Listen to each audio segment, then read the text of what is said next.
Oi, amigos, beleza? Continuando então nossa série de vídeos de termologia, nós vamos ver um fenômeno muito comum no nosso cotidiano agora, que é a dilatação térmica. Olha o que o nome já diz. É a dilatação, ou seja, um aumento por causa da temperatura. Toda vez que eu mudar a temperatura, eu estou mudando o grau de agitação das moléculas. Então, se eu vibro mais, elas ocupam mais espaço do que elas estavam ocupando antes de eu esquentar, certo? Então, mais frio ocupa menos espaço, mais quente ocupa mais espaço. Quase sempre é assim.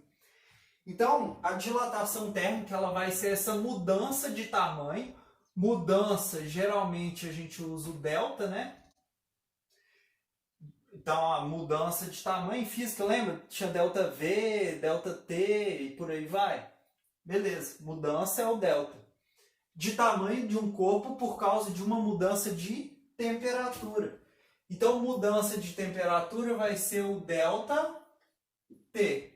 E a ideia se repete tanto para comprimento, quanto para área, quanto para volume.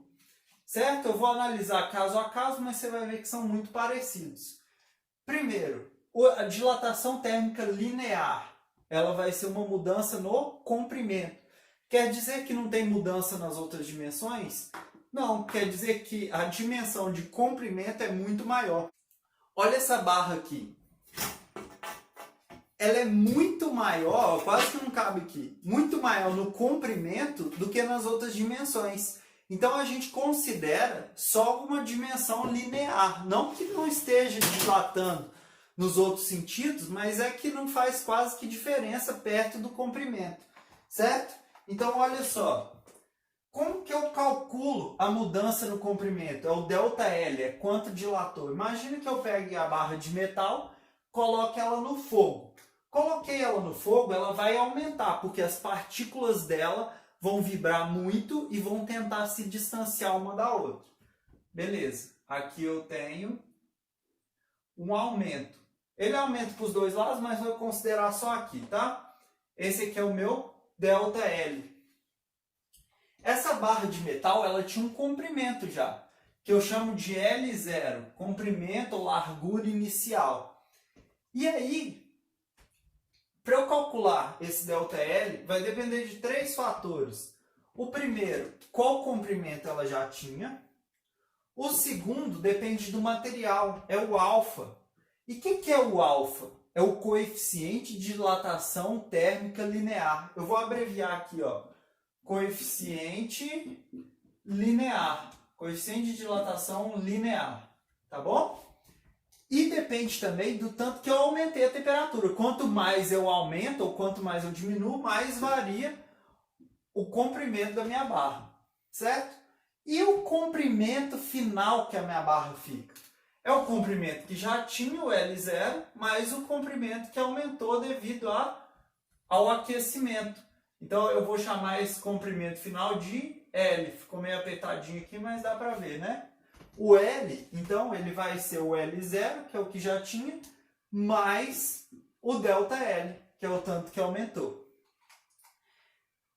Quando eu tenho uma superfície, que eu tenho duas dimensões que importam, então eu vou ter uma mudança de área.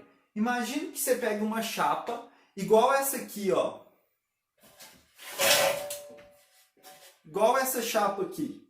Repara que ela tem duas dimensões que são muito maiores que a terceira dimensão dela. Então essa dimensão aqui, ó, quase que ela não importa na hora de aquecer ou resfriar. E aí eu considero uma dilatação em duas dimensões. Eu vou pegar a minha chapa, que ela tem uma área inicial A0, e vou aquecer. Ela vai dilatar aqui, ó, para todos os lados. Essa dilatação aqui da minha chapa, desculpa, eu vou chamar de ΔA. É a variação da área.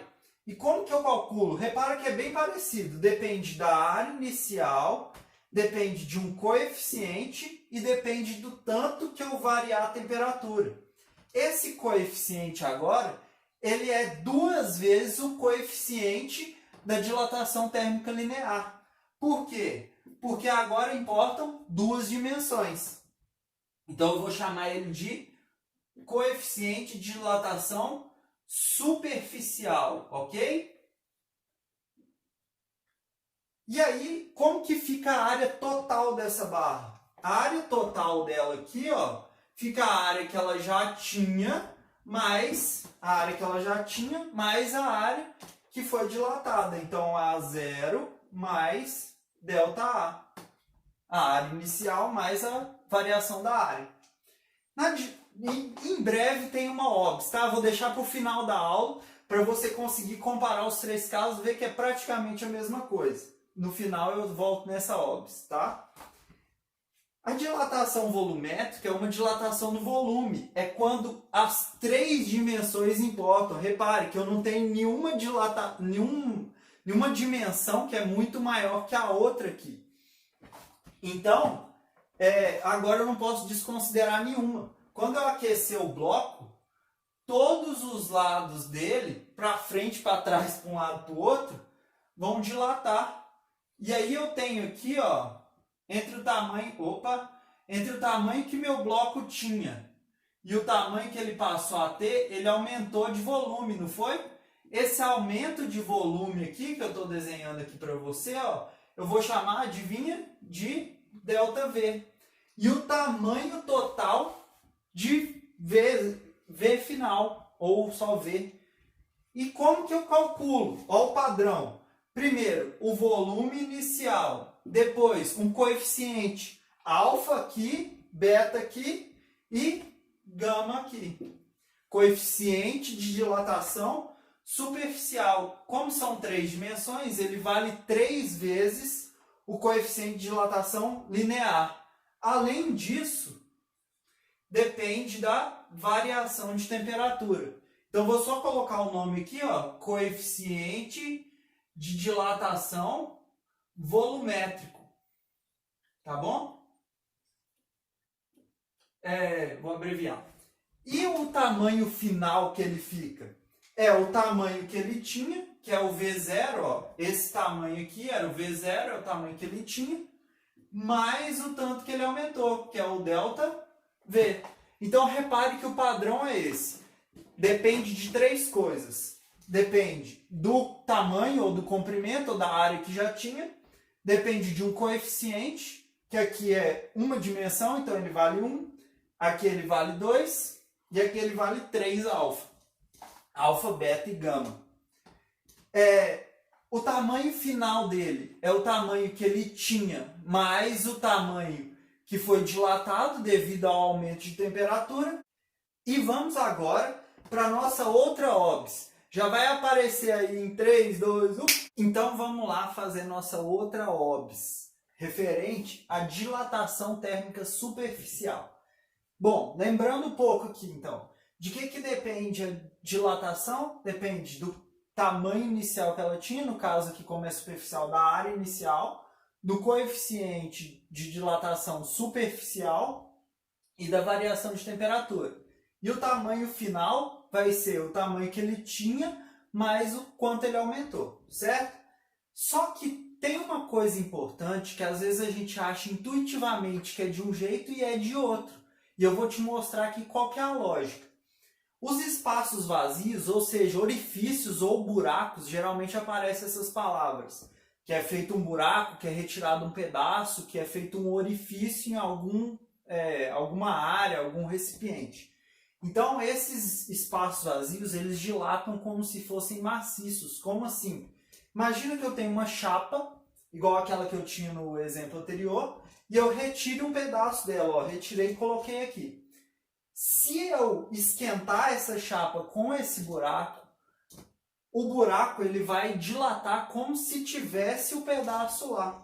Então, quando eu esquentar esse pedaço, ele não iria aumentar de tamanho?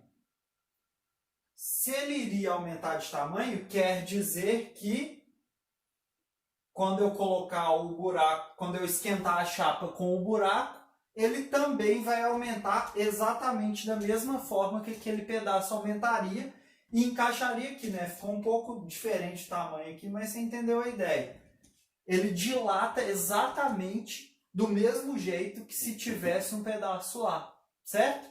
Então esse pedacinho aqui vai dilatar e chegar num certo tamanho. Esse orifício, esse buraco, vai dilatar e vai chegar exatamente nesse mesmo tamanho. Então a gente calcula usando a mesma fórmula do mesmo jeito, beleza? Essa foi a dilatação térmica linear, a dilatação térmica superficial e a dilatação térmica volumétrica. Na próxima aula, a gente vai estudar um tipo especial de dilatação, que é a dilatação térmica nos líquidos. Ela é parecida com a volumétrica, mas tem alguns detalhes. Então não perca essa próxima aula, fique comigo nos próximos vídeos e tudo de bom!